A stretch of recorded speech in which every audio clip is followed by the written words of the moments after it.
आपने एक टर्म बहुत सुनी होगी सिविल सर्विसेज फ्रेटर्निटी में, कंसिस्टेंसी। राइट। तो वो मेरी तब से ही बन गई थी कि आज जो भंवरकुआ पे, भोलाराम पे जो न्यू एस्पिरेंट होते हैं, अच्छा। उनकी तरह मैं भी था। जैसे मैंने कोचिंग स्टार्ट करी, मैंने देखा कि यार पीएससी की प्रिपरेशन में बड़े बड़े धुरंधर हैं, और उस दिन जो मुझे कॉन्फिडेंस आया और इन्हीं के दम पे मैं फाइनल सिलेक्शन ले सकता हूँ। तो ये मेरी स्ट्रेटजी थी, और इसको मैंने टेस्ट दे दे के अपनी हैबिट में ले आया था कि जो बिल्कुल उन्हीं एस्पिरेंट्स के लिए बताना चाह रहा हूँ जो इस जंग में शुरू में कूदते हैं, वही कि मुझे अब पीएससी की प्रिपरेशन करना है, क्योंकि मैं भी ऐसा ही था। मैं अर्जुन भाई आपको बताना चाहूँगा कि जब मेरा प्रीलिम्स क्वालिफाई हुआ था, मुझे आइडिया नहीं था कि मेंस कैसे करना है। देखिए मेरे अकॉर्डिंग जो फर्स्ट अटेम्प्ट होता है ना किसी भी एस्पिरेंट का, वो सबसे बेस्ट अटेम्प्ट होता है। राइट। आपको फेलियर का प्रेशर नहीं होता। जब इंदौर में प्रिपरेशन करता था, यदि मैं डिमोटिवेट होता था कि यार मुझसे नहीं हो पाएगा या अपने बस का नहीं है, तो मैं 2-3 दिन के लिए घर आने का प्लान बना लेता था। अच्छा। घर आता था, सबको देखता था, सब। चलिए हम आ चुके हैं टिटोरा ग्राम में, जो कि सीहोर जिले का एक छोटा सा गांव है। यहाँ से डीएसपी आशुतोष त्यागी जी का सिलेक्शन हुआ है, जो कि प्रथम प्रयास में हुआ है। और यहाँ पर जानेंगे उनके गांव में आकर, हम जानना चाहते हैं कि कैसे क्या उन्होंने तैयारी की इस छोटे से गांव से लेकर। तो चलिए हम चलते हैं उनके गांव के टूर पर। चलिए हम आ चुके हैं डीएसपी आशुतोष त्यागी जी के घर पर बैठे हैं आशुतोष भैया और उनके दादाजी। थैंक यू अर्जुन भाई, फर्स्ट ऑफ ऑल मुझे अपने जो शो पे इनवाइट करने के लिए थैंक यू, और साथ ही हमारे घर पे भी आपका स्वागत है। जब से रिज़ल्ट आया तब से अच्छा लग रहा है, सब लोग बहुत खुश हैं, और एक बच्चे के लिए अपने घर वालों को प्राउड फील कराना ही सबसे जो है वो अच्छी फीलिंग रहती है। तो सभी लोग बहुत खुश हैं। ये मेरे आपके दादाजी हैं? दादाजी हैं, हम लोग सब बाबूजी कहते हैं। दिन रिजल्ट आया था, आप उस टाइम क्या कर रहे थे और आप कहाँ थे जब आपको पता चला कि आपका जो पोता है वो डीएसपी बन चुके हैं? सो रहे थे भैया, रात को 12:30 बजे पता लगा। बहुत खुशी हुई, यही लगा कि जीवन सफल हो गया। जब नाती पोते ऐसी जगह पहुंचते हैं तो दादाजी को तो गर्व महसूस होगा, खुशी होगी। रिजल्ट आया, जब बांदा में था, आशुष छोटा पोता है, वो इंजीनियर है अल्ट्राटेक सीमेंट में, तो वहाँ था। मुझे पूरी उम्मीद थी, आशु में भी इतना कॉन्फिडेंस था कि 19 की लिस्ट में नाम आएगा ही, और हमें पता था उसने जितनी मेहनत करी थी, मेहनत का फल देने वाला भगवान। जो इनका सिलेक्शन हुआ है, डीएसपी बने हैं ये। हाँ। तो आसपास ऐसा कुछ कभी हुआ है? आपके आसपास कोई बने हैं ऐसे पद पे? हाँ, आसपास अभी हमारे सामने तो कोई नहीं है, जब से हमें याद है, जब से अभी तक आसपास से डायरेक्ट इतने बड़े पद पे यहाँ कोई नहीं पहुँचा। संघर्ष तो यही रहा भैया, 1987-88 की बात है, और एक अनजान लड़का था, उसकी 10वीं की फीस उससे नहीं हो पा रही थी, और वो काम ढूंढ रहा था फीस के लिए। दूसरे दिन आखिरी तारीख थी, और मैं जानता नहीं था, उसे मजदूर का लड़का था, तो वो बोल रहा था कि कहीं काम मिल जाए मेरी फीस के लिए जी। 2-4 लोग खड़े थे, मैं पहुंच गया वहाँ। गांव भी नहीं, सीहोर भी नहीं, बीच में की बात है। उसको मैंने परख लिया कि सही है। मेरे घर में पैसा नहीं था एक भी, सिर्फ मेरी जेब में 50 का नोट था, और मुझे पता था कि 10वीं की फीस 50 रुपये है बोर्ड की। मैंने वो 50 का नोट उसको दे दिया, और जिस दिन मेरा बच्चा सफल हुआ, मुझे तो वो 50 का नोट की याद आई। मैंने कि उसका आशीर्वाद है, ये उसकी दुआ है। ये प्राइमरी में मैंने परख लिया था इसको। वो कहावत है नहीं कि वो हीरे की परख जोहरी जानता है जी। तो परख लिया था। फिर छठी में मैंने हॉस्टल में छोड़ दिया था, वो कड़ी हिम्मत करके, छठी क्लास से 10वीं तक वहाँ पढ़ा। मैंने नहीं बताया था कि पीएससी करना है, लेकिन मैंने इरादा लिया था अच्छा कि इसे पीएससी में सफल करेंगे जी। 12वीं तक नहीं बताया, पढ़ाई के लिए कभी दबाव नहीं डाला।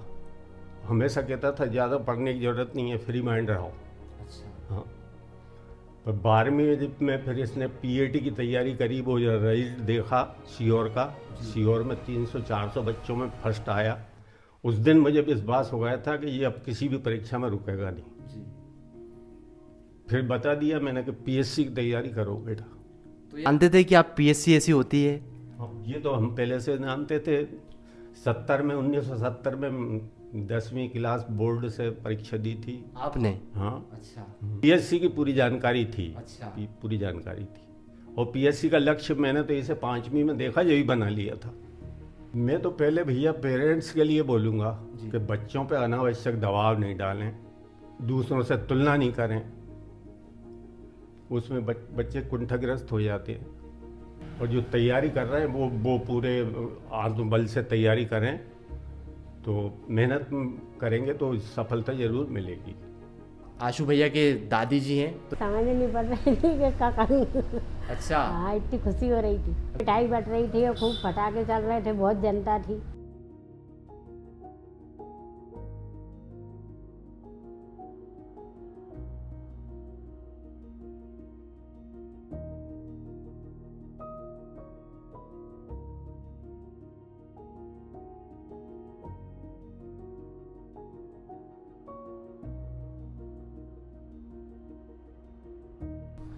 चलिए हम आशुतोष भैया के फार्म हाउस पे आ चुके हैं। देख सकते हो ये जो गांव का जो माहौल है, मतलब जो घर का माहौल रहता है गांव में, ये इनका फार्म हाउस इस टाइप से बना हुआ है। तो सेठ जी पे बात करेंगे, तो हम चर्चा करते हैं कि जो आपकी प्रिपरेशन है ये शुरुआत कब से हुई थी। और ज़िले के ये अभी आप लोग अपन जहाँ पर हैं टिटोरा गांव से हूँ, और मेरी जो प्राइमरी एजुकेशन है 5th क्लास तक वो यहीं पे हुई थी। अच्छा। और इसके बाद जैसा कि हमारे बाबूजी ने बताया कि फिर उन्होंने मुझे बोर्डिंग स्कूल में डाल दिया था। अच्छा।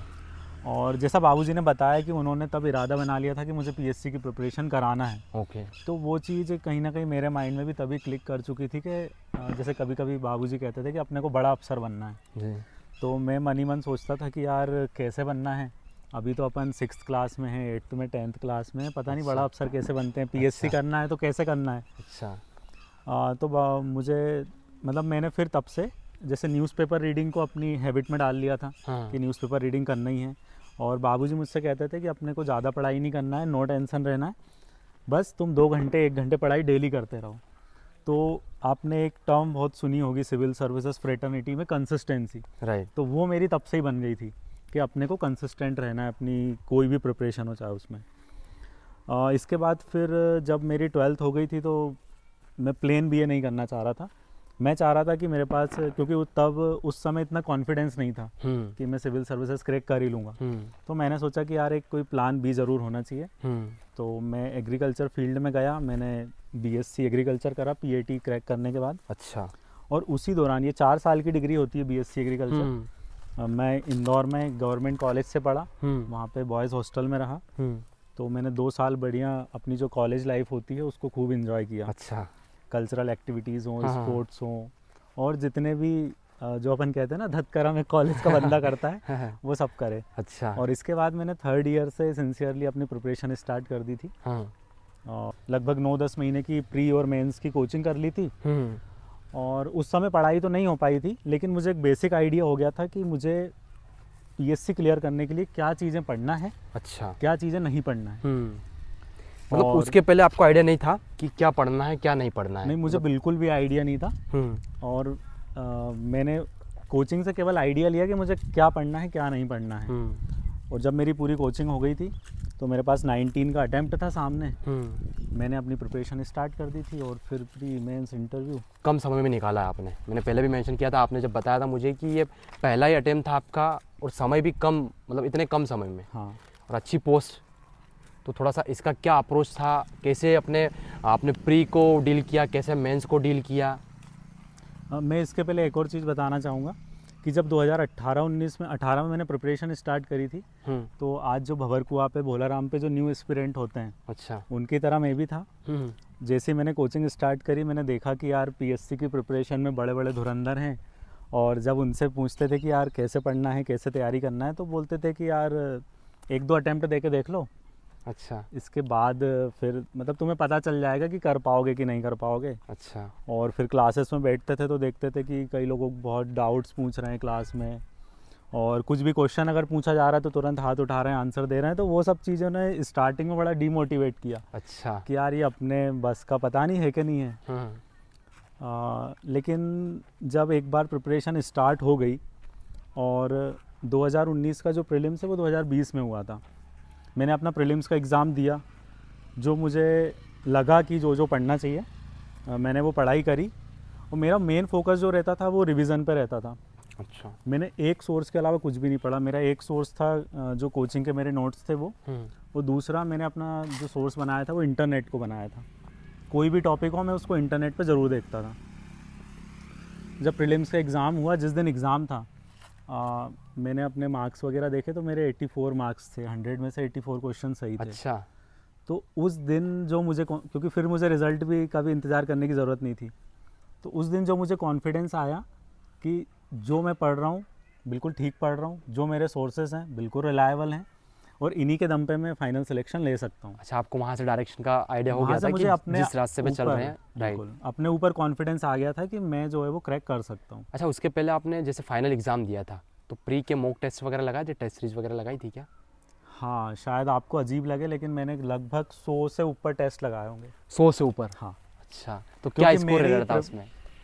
स्कोर तो हर तरह का रहता था। जब प्रिपरेशन स्टार्ट कर, मेरे को टेस्ट देने में एक्चुअली मज़ा आता था। अच्छा। मैं ये देख लेता था कि यार मुझसे पढ़ाई नहीं हो रही है तो मैं टेस्ट देने लग जाता था। कभी मेरा पढ़ाई मन नहीं लग रहा है तो मैं मॉक टेस्ट दे लेता था। और ये एक सोर्स ऑफ मोटिवेशन भी रहता है एस्पिरेंट्स के लिए, क्योंकि जब आपके अच्छे मार्क्स आते हैं तो आपको जो है वो उससे मोटिवेशन मिलता है और आप अपनी प्रिपरेशन मतलब कंटिन्यू रख सकते हैं। अच्छा, प्री का जो मतलब वो रहता है ना कि आप प्री के जो क्वेश्चन रहते हैं, मल्टीपल एमसीक्यू रहते हैं, उसको कैसे अप्रोच करते थे, कैसे डील करते थे आप? अगर पेपर को आपके सामने पेपर है, ठीक है, प्री का पेपर है, आपका कल पेपर है, तो आप जब क्लासरूम में रहते थे क्या अप्रोच रहती थी उसको डील करने की, मतलब सोल्व करने की? मैंने ये सुन रखा था क्योंकि मैं भी जब तैयारी शुरू करी थी तो मैं काफ़ी लोगों के वीडियोस देखता था कैसे प्रिपरेशन की जाती है, कैसे स्ट्रेटेजी बनाई जाती है। तो मैंने अपनी एक चेक लिस्ट बना ली थी कि पीएससी की प्रिपरेशन में क्या क्या गलतियां नहीं करना है। अच्छा। तो उसमें से एक गलती ये भी थी, लोग बहुत प्रिपरेशन करते थे लेकिन एंड टाइम पे जब एग्ज़ाम रहता था तो घबरा गए या नंबर कम आ गए, टेस्ट में अच्छे नंबर आ रहे थे। तो मैंने अपना एक फंडा बना लिया था कि मुझे जो पेपर है प्रीलिम्स का वो 3 राउंड में जो है उसको कंप्लीट करना है। अच्छा। फर्स्ट राउंड में वो क्वेश्चन जिनमें मैं 100% श्योर हूँ, सेकंड राउंड में वो क्वेश्चन जिनमें अपने को ऑप्शंस हटाने की ज़रूरत पड़ती है, ओके, और थर्ड राउंड में फिर वो जो रहता है 8-10 क्वेश्चन में जिनका बिल्कुल भी आइडिया नहीं है उनको करना रहता है। अच्छा, स्टार्टिंग में जो फर्स्ट फेज रहता था सोल्व करने का, आपने 3 तरीका बताया। फर्स्ट में स्टेज में कितने क्वेश्चन आप करेक्ट कर देते थे कि हाँ ये मुझे कंफर्म है, इसमें से गलत नहीं हो सकता? अगर फर्स्ट राउंड में मैं 50-55 भी क्वेश्चन कर पा रहा होता था तो मुझे लग जाता था कि इसमें अपना कट ऑफ क्लियर हो जाएगा इस टेस्ट में। अच्छा। क्योंकि उसमें अपन वही क्वेश्चंस करता था मैं जो मुझे 100% श्योर है। सेकंड राउंड में डाउट वाले क्वेश्चंस करता था मैं। तो ये मेरी स्ट्रेटजी थी और इसको मैंने टेस्ट दे दे के अपनी हैबिट में ले आया था कि जो फाइनल 12 जनवरी 2020 को एग्ज़ाम था उस दिन मुझे इसी पैटर्न पे अपना एग्ज़ाम देना है। वहाँ पे कुछ नया नहीं करना है, चाहे पेपर कैसा भी आ जाए। ये मेरी स्ट्रेटजी थी प्रीलिम्स की। प्रीलिम्स में जो सोर्स थे, जैसे एमपी के लिए 2-3 बुक, बहुत सारे ये रहते कि यार 2 से 3-4 बुक पढ़ लेते हैं, तो कैसा सही है ये करना? मैंने तो अपनी पूरी प्रिपरेशन में एक टॉपिक के लिए कभी भी एक से ज़्यादा सोर्सेज का यूज़ किया ही नहीं है।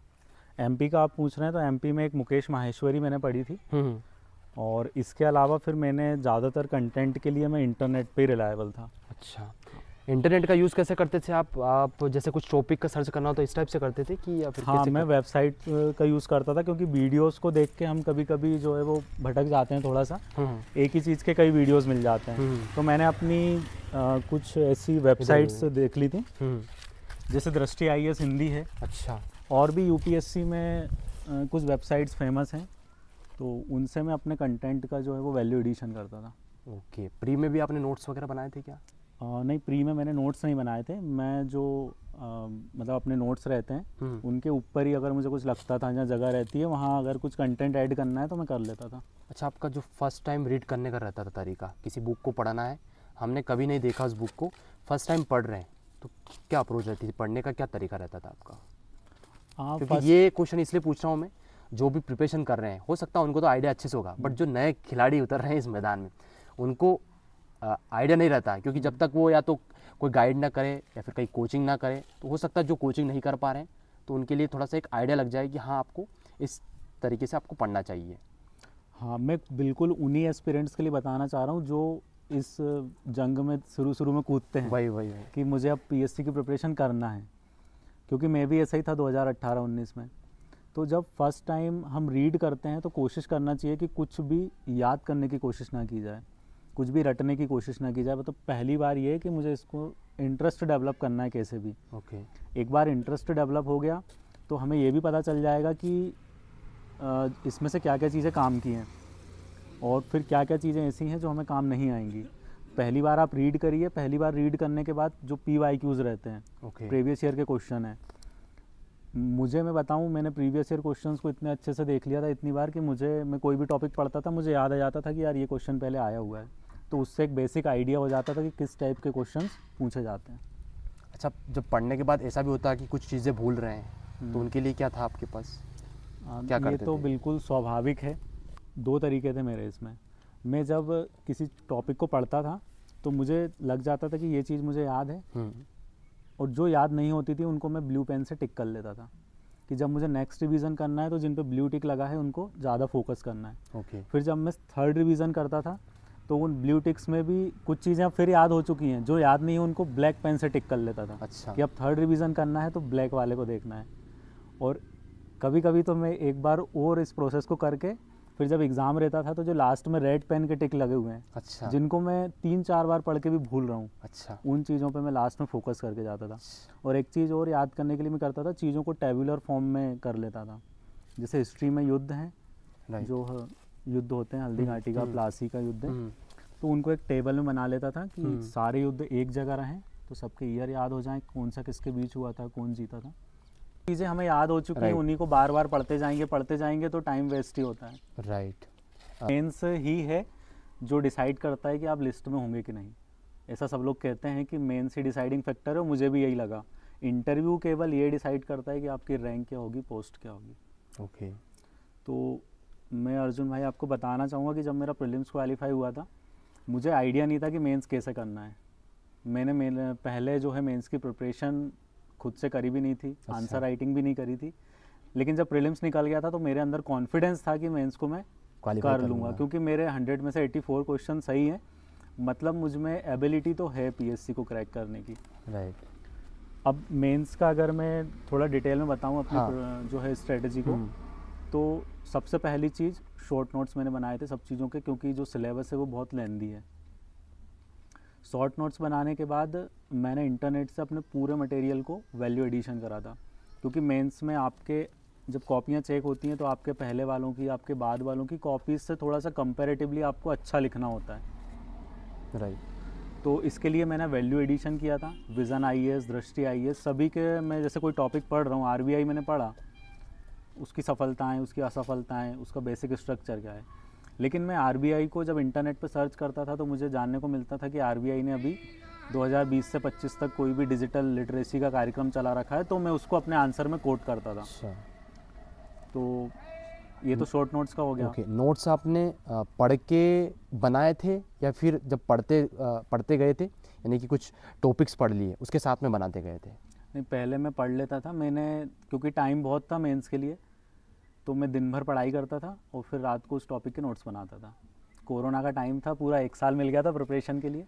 यार मैंने जो देखा है ना, अभी जो सिलेक्शन हुआ है ना, जिन लोगों का भी, ये सब लोग पता है इनका, मैंने देखा, आपने तो ऑब्जर्व किया होगा, बट ये लोग जब कोरोना में लोग मतलब आराम कर रहे थे, स्टूडेंट भी हो सकते हैं, और आप जिनका सिलेक्शन हुआ जैसे आप हैं, उस टाइम लगे हुए थे। अभी मेरे जब सिलेक्शन हुआ, मेरा भाई मुझे बधाई दे रहा था। हाँ। तो उसकी पहली लाइन यही थी कि भाई तेरी कोरोना की मेहनत सफल हो गई।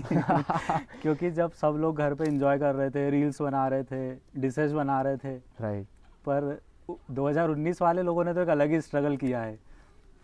तो कहीं ना कहीं वो आज संघर्ष दिख रहा है। तो अभी थोड़ा सा पेपर के बारे में मुझे बता दो आप कि फर्स्ट पेपर से लगा के जो लास्ट का पेपर है 6 पेपर, थोड़ा सा एक शॉर्ट में बता दीजिए कि हाँ ये मोटा मोटा ऐसे ऐसे सोर्सेज का यूज़ किया है, ऐसे ऐसे मेंस का प्रिपरेशन किया था। मैंने अपने कोचिंग के नोट्स को ही अपना जो बेसिक सोर्स था वो बनाया था, और इसके अलावा मुझे प्रिपरेशन के दौरान लगा था कि अब मतलब इससे पूरा काम नहीं चलने वाला है, अपने को और सोर्सेज भी देखना पड़ेंगे। तो मैंने कुछ बुक्स वगैरह की तरफ भी मैं गया, लेकिन उस समय ऐसा लग रहा था कि यार अब मेंस होने वाला है, तारीख बढ़ती जा रही थी। तो मैंने फिर इंटरनेट को अपना सोर्स बनाया था। जब अपन मेंस के प्रीवियस ईयर क्वेश्चंस देखेंगे तो हम देखेंगे कि सिलेबस में से पॉइंट टू पॉइंट जो टॉपिक्स हैं उनके क्वेश्चन बन के आते हैं। तो मैं डिसाइड कर लेता था कि मुझे ये टॉपिक पढ़ना है, उस टॉपिक को पढ़ा, फिर इंटरनेट से उसमें जितना ज़्यादा वैल्यू एडिशन मैं कर सकता हूँ वो मैं करता था। और यहाँ तक पेपर वाइज अलग अलग बात है, तो सबसे बेसिक चीज़ ये है कि जो कोर सब्जेक्ट है हमारे पेपर 1, 2, 3 ओके, उनमें एक एस्पिरेंट 80 to 90% टाइम लगा देता है। वो जो 4, 5, 6 पेपर हैं वो उतने ही वैल्यूएबल हैं, लेकिन लोगों को लगता है कि यार ये एथिक्स 15 दिन में हो जाएगी, हिंदी 10 दिन में हो जाएगी, और निबंध तो लिख के देखना नहीं है। सही, हाँ ये तो बचपन से ये लिखते आ रहे बहुत हैं। बड़ी गलती एस्पिरेंट्स, जो नए एस्पिरेंट्स होते हैं वो करते हैं। तो मैंने अपना शेड्यूल बना लिया था कि मुझे सुबह से लेकर दोपहर तक कोर सब्जेक्ट में से कुछ पढ़ना है, और उतना ही टाइम फिर मुझे जो है अपने एथिक्स और हिंदी और निबंध को देना है। अब पेपर वाइज अगर हम बात करें तो हिस्ट्री ज्योग्राफी में आपको करंट के टॉपिक्स की उतनी ज़रूरत नहीं पड़ती है, केवल हर टॉपिक जो सिलेबस का है उसका बेसिक आइडिया आप ले लीजिए। हिस्ट्री का थोड़ा सा वेटेज अब नए पैटर्न में बढ़ गया है, तो उसके लिए मैंने मुकेश माहेश्वरी को प्रेफर किया था। सेकंड पेपर में आधा रोल जो है वो करंट अफेयर्स का हो गया है लगभग, क्योंकि उसमें इकोनॉमिक्स भी है, पॉलिटी भी है, सब चीज़ें हैं, तो उसमें आधा रोल जो है वो करंट अफेयर्स का हो चुका है। तो आपको जिस तरीके से यूपी पीसीएस और यूपीएससी के बच्चे करंट से अपडेट रहते हैं, उस तरीके से आपको भी अपडेट रहना पड़ेगा अब। और पेपर 3 एक बहुत बड़ा हर्डल बन के आया है जब से सिलेबस चेंज हुआ है तब से। तो ये बात बिल्कुल सही है कि उसमें जो साइंस बैकग्राउंड वाले बच्चे हैं उनको थोड़ा सा एडवांटेज है, लेकिन बाकी बच्चे भी अगर करें उसमें से कुछ चीज़ें पकड़ने से, इन्वायरमेंट को अपना ज़्यादा स्ट्रॉन्ग कर लीजिए, टेक्नोलॉजी को स्ट्रॉन्ग कर लीजिए। अगर पीसीएम भी नहीं भी उतना बन रहा है, मैं ये नहीं कहूँगा कि उनको छोड़ दिया जाए, लेकिन उनके जो आपके मार्क्स कवर कम हो रहे हैं क्योंकि वो बैकग्राउंड नहीं रहा है, तो दूसरी जगह से उसको हम कवर करके थोड़ा सा मेंटेन कर सकते हैं। ओके। और एथिक्स की बात की जाए तो एथिक्स मेरा one of the favourite subject था। उसको पढ़ने में मुझे एक अलग ही मज़ा आता था, लेकिन मैं आपको बताऊंगा कि मैंने पूरी एथिक्स के नोट्स लगभग 40 से 50 पेज में कवर कर दिए थे। अच्छा। हाँ, मैंने हर थिंकर्स के बारे में और जो बेसिक एथिक्स है हमारी नीति शास्त्र 40 से 50 पेज में कवर कर लिए थे। मुझसे कोई बोलता था एथिक्स पढ़ना है तो मैं 2 घंटे में पूरी एथिक्स का रिवीजन कर लेता था। और हिंदी के नोट्स मेरे केवल 20 पेज के थे। अच्छा। हाँ, मैं ये नहीं कहूँगा कि सब लोग ऐसा करिए, लेकिन मेरी पढ़ने की यही स्ट्रेटजी थी कि चीज़ों को जितना छोटा कर लिया जाएगा उतने ही ज़्यादा रिविजन्स होंगे, जितने ज़्यादा रिविजन्स होते हैं उतना ज़्यादा कॉन्फिडेंस आता है, वो चीज़ें आपको एग्ज़ाम टाइम में फिर याद आती हैं। और निबंध की जहाँ तक बात है, निबंध वैसे तो जब तक आप पेपर 1, 2, 3 पढ़ते हैं आपका लगभग तैयार हो जाता है, लेकिन लिखने की प्रैक्टिस बहुत ज़्यादा ज़रूरी है। मैं हर संडे एक निबंध लिख के देखता था। अच्छा। हाँ, कोई भी टॉपिक उठा लेता था हर संडे को और एक निबंध लिख के देखता था। अच्छा, बोर नहीं होते थे? मतलब लगता है ना कोई लिखने बैठता है, अरे यार क्या ही निबंध को लिखे यार, इतना बड़ा साला 5 लाइन और 10 लाइन तो लिख लें, अब निबंध लिखना है 5-7 पेज 10 पेज भरना है। पहला तो डर ये था कि मेरी जो पढ़ाई स्कूल की और कॉलेज की हुई है वो इंग्लिश मीडियम में हुई है। अच्छा। और मैंने जो अपनी पीएससी की तैयारी है वो हिंदी मीडियम से करी। अच्छा। मुझे 2018-19 में इंग्लिश के उतने अच्छे सोर्सेस नहीं मिल पाए थे, लैक ऑफ इन्फॉर्मेशन की वजह से मैं हिंदी में प्रिपरेशन में उतर गया था। तो एक पहला डर तो यही था कि कहीं रह ना जाए, इसमें क्वालिफाइंग मार्क्स तो लाना ही है हिंदी में। और दूसरा ये था कि पेपर 4, 5, 6 जो हैं वो आपको एक एज दिला सकते हैं अगर आपके अच्छे हैं तो। 500 मार्क्स होते हैं, आप 350 तक भी उनमें ला सकते हैं।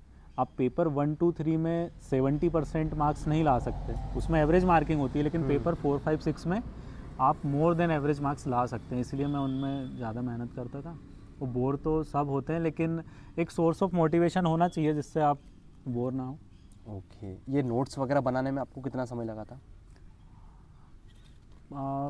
लगभग 4-5 महीने तो लगे थे। 4-5 महीने। हाँ, क्योंकि मैंने थोड़ा ज़्यादा टाइम उस चीज़ को दिया था ताकि नोट्स एक बार बन जाएं तो फिर पढ़ाई में ज़्यादा टाइम ना लगे, इसलिए मैंने ज़्यादा टाइम दे दिया था उस चीज़ को। आपने मुझे प्री का बता दिया है, तो मेंस का भी बता दिया है। अब थोड़ा सा इंटरव्यू पे बात हो जाए, कैसा क्या इंटरव्यू रहा था, देन मेंस में कैसा क्या स्कोर रहा था मेंस और इंटरव्यू वगैरह में आपका? अर्जुन भाई, मेरे मेंस में थे 1400 में से 861 मार्क्स। 861 मार्क्स। अच्छा। और उसी की वजह से मुझे डीएसपी की पोस्ट मिली, क्योंकि अच्छा। इंटरव्यू में मेरे मार्क्स 110 थे, जो कि मैं मानता हूँ कि एवरेज मार्क्स ही हैं। अच्छा, गुड, काफ़ी अच्छा स्कोर है। हाँ, 861 काफ़ी अच्छा स्कोर है। शायद मेंस के टॉपर्स को देखा जाए तो उसमें 5th 6th हाईएस्ट मार्क्स भी हो अच्छा। सकते हैं। मतलब अगर इंटरव्यू में थोड़ा सा और स्कोर आपका मतलब 5 से 10 नंबर और हो जाता तो आपको मे भी डीसी होते। हाँ, वो तो खैर बात की बात है कि ऐसा होता वैसा होता। बाकी मेंस की प्रिपरेशन के टाइम पे मेरी कोशिश यही थी अच्छा कि इंटरव्यू में, क्योंकि इंटरव्यू में मार्क्स हम कभी भी प्रेडिक्ट नहीं कर सकते कितने मिल सकते हैं, कितने मिलेंगे। काफ़ी चीज़ें उसमें डिसाइडिंग रहती हैं। तो मेरी कोशिश थी कि मेंस में ही ज़्यादातर कोटा पूरा हो जाए। अच्छा। तो इंटरव्यू में अगर एवरेज मार्क्स भी मिले तो अच्छी पोस्ट मिल जाए।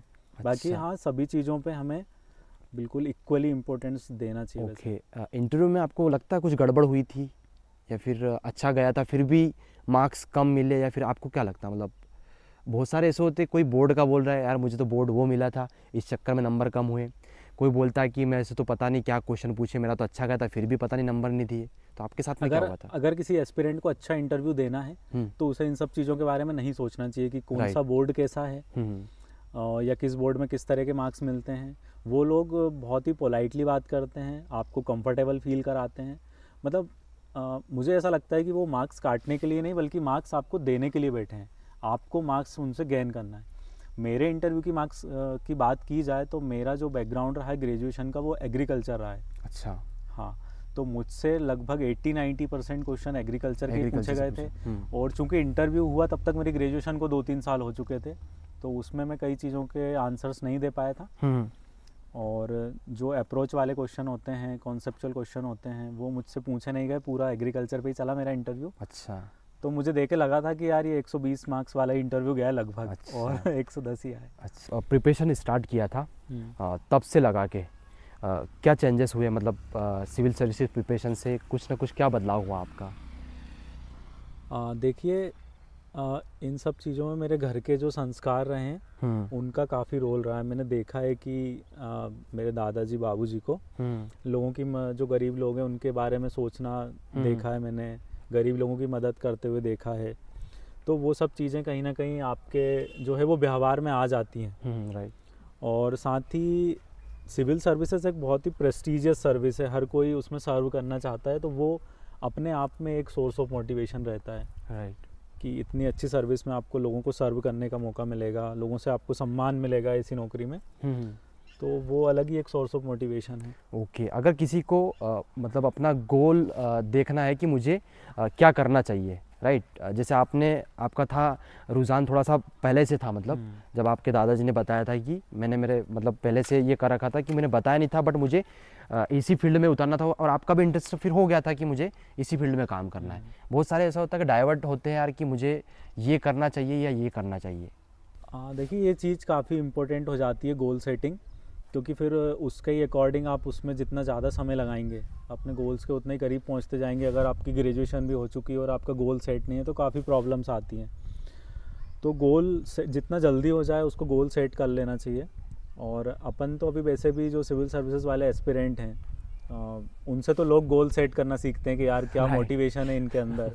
एक एस्पिरेंट की लाइफ से मतलब हर बंदा कुछ ना कुछ सीख सकता है, क्योंकि उसकी लाइफ में बहुत स्ट्रगल होता है, बहुत मेहनत होती है, चाहे वो सिलेक्ट हो या सिलेक्ट ना हो, क्योंकि वो लोग भी उतने ही इक्वली इंटेलिजेंट होते हैं, कहीं ना कहीं कुछ कमी रह जाती है।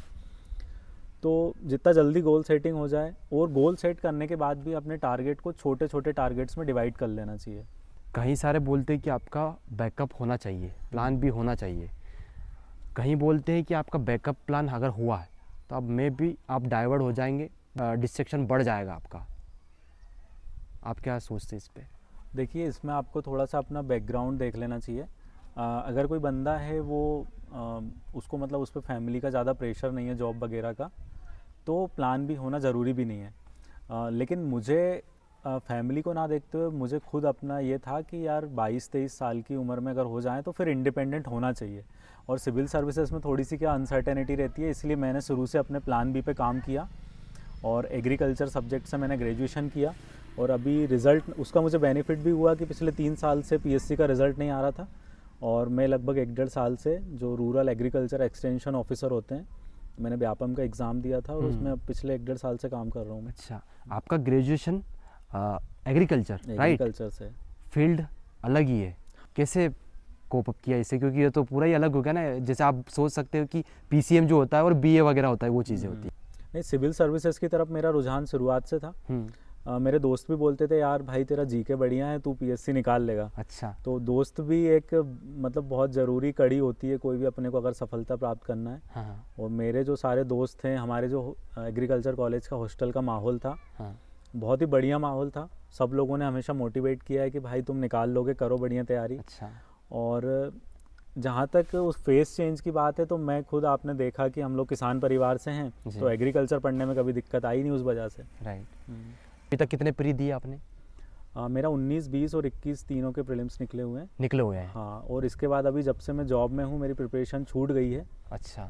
तो अभी क्या है आपका, मतलब डीएसपी मिल गया है आपको, तो कंटिन्यू करेंगे इसको, आगे जाएंगे और भी, या फिर मतलब इसी में खुश हैं आप?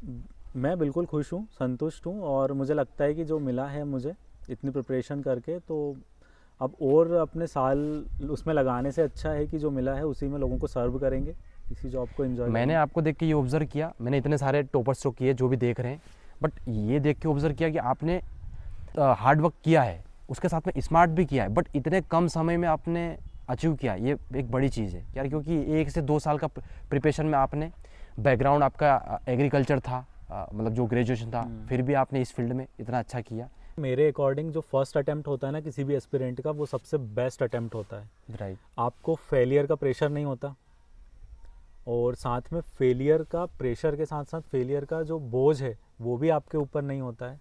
तो फर्स्ट अटेम्प्ट सबसे बेस्ट अटेम्प्ट होता है मेरे अकॉर्डिंग। उसमें आप अपना सबसे ज़्यादा पोटेंशियल लगा सकते हैं। कुछ 4-5 चीज़ें होती हैं, जैसे कि पहला तो अपने सोर्सेज जो हैं उनको लिमिटेड रखिए। ओके। दूसरा, नंबर ऑफ़ रिविजन्स आपके ज़्यादा से ज़्यादा होना चाहिए। और यदि आप MPPSC की तैयारी कर रहे हैं तो आंसर राइटिंग इज़ मस्ट। मैंने अपने मेंस के एग्ज़ाम जो था 6 दिन का, उसके पहले मैं पिछले 30 दिनों से 3-3 घंटे के पेपर लिखता हुआ आ रहा था। अच्छा। हाँ, तो पढ़ाई पे आधा टाइम देता था मैं, और आंसर राइटिंग में आधा टाइम देता था। ये सब चीज़ें हैं, और साथ ही में फोकस्ड रहिए कि मुझे इतने समय में क्रैक करना है। डिसिप्लिन रहिए कि भाई मतलब ये नहीं कि आप इंदौर में हैं, 15 दिन के लिए किसी की शादी में चले गए, तो सेक्रीफाइस करना पड़ेगा। मैंने अपने परिवार की कई शादियाँ छोड़ी हैं उस चक्कर में। फोकस्ड रहिए, डिसिप्लिन रहिए। तो वो नाराज़ होंगे आज तो आपसे? नहीं कि आज खुश है? नहीं, सब लोग खुश हैं। अच्छा। अब नहीं, उस टाइम तो नाराज़ हुए होंगे कि भाई मेरी शादी में नहीं आए आप, है ना? हाँ, वो तो दोस्तों में चलता है कि भाई तू मेरी शादी में नहीं आया, मैं तेरी में नहीं आऊँगा। लेकिन ठीक है, एक टाइम पे सब चीज़ें वर्थ लगती हैं अब। तो अभी क्या प्लान है आपका फिर? मतलब इतने टाइम से रिजल्ट नहीं आएगा, तो बहुत बार ये होता हो कि क्या पता नहीं रिजल्ट कब आएगा, होगा या नहीं होगा, क्या माइंड में चलता रहता था आपके सोर्स ऑफ मोटिवेशन? देखिए, मैं ये नहीं बोलूँगा कि मैं डीमोटिवेट नहीं होता था। हम सब लोगों की 19 के जितने भी एस्पिरेंट हैं, सब एक तरीके से मतलब डिप्रेशन जैसे ही थे कि यार हमने मेहनत कर ली, एग्ज़ाम दे लिया, और 3-3 साल हो गए, रिज़ल्ट नहीं आ रहा है, इंटरव्यू नहीं हो रहे हैं, इंटरव्यू हो गए हैं तो फाइनल रिज़ल्ट नहीं आ रहा है। लेकिन हाँ, सब लोग एक दूसरे को ढांढस बंधा देते। और सोर्स ऑफ मोटिवेशन की जहाँ तक बात है, मेरे लिए सोर्स ऑफ मोटिवेशन अपनी फैमिली थी। और मैं आपको एक और इंटरेस्टिंग चीज़ बताना चाहूँगा कि मैं जब इंदौर में प्रिपरेशन करता था, यदि मैं डिमोटिवेट होता था कि यार मुझसे नहीं हो पाएगा या अपने बस का नहीं है, तो मैं 2-3 दिन के लिए घर आने का प्लान बना लेता था। अच्छा। घर आता था, सबको देखता था, सबसे मिलता जुलता था। घर वालों को, मतलब हमारे चाचा बाबूजी सब किसान हैं, सबको मेहनत करते देखते थे, अपने आप वापस से बूस्टअप होके इंदौर चले जाते थे। अच्छा। हाँ, मतलब यहीं से आप अगर यही मेरा सोर्स ऑफ मोटिवेशन था अच्छा। कि यार इनके लिए कुछ करना है, घर वालों के लिए कुछ करना है। राइट, मतलब ना काफी था फिर मुझे ये चीज़ वर्क लगता था कि अच्छा। यार वर्क करती है, घर वालों से बढ़ के तो कोई मोटिवेशन है नहीं। वो राइट। कभी कभी छोटे छोटे, अब हर बार घर तो जा नहीं सकते, सही है। छोटे छोटी डिमोटिवेशन की चीज़ें होती हैं, तो मैं कहूँगा कि छोटे छोटे टारगेट्स बनाइए। मैं अपने प्रिपरेशन के नोट्स के साथ, मेरे पास एक पॉकेट डायरी होती थी, मैं रोज़ रात को उसमें लिख के सोता था कि मुझे कल ये पढ़ना है। अच्छा। और अगले दिन पढ़ने के बाद जब तक उस पर टिक ना लगा दूँ तब तक दिन ख़त्म नहीं होता था। उन पर सब पर टिक लगाना है, फिर अगले दिन का टारगेट बनाना है कि ये पढ़ना है, फिर अगले दिन उस पर सब चीज़ों पर टिक करना है। ऐसे मेरे पास डेट वाइज पूरी पॉकेट डायरी बनी हुई थी अपनी प्रिपरेशन की। अच्छा, मतलब ये कंटिन्यू आप फॉलो करते थे? फॉलो करता था। अब लग रहा है कि यार कल कहीं जाना है, कुछ काम है, तो छोटा टारगेट बना लिया, उसको पूरा करा। लास्ट में ये बता दीजिए मुझे कि आपका इतनी जर्नी रही है, स्ट्रगल रहे ही है, तो आप अपना रोल मॉडल किसको मानते हो?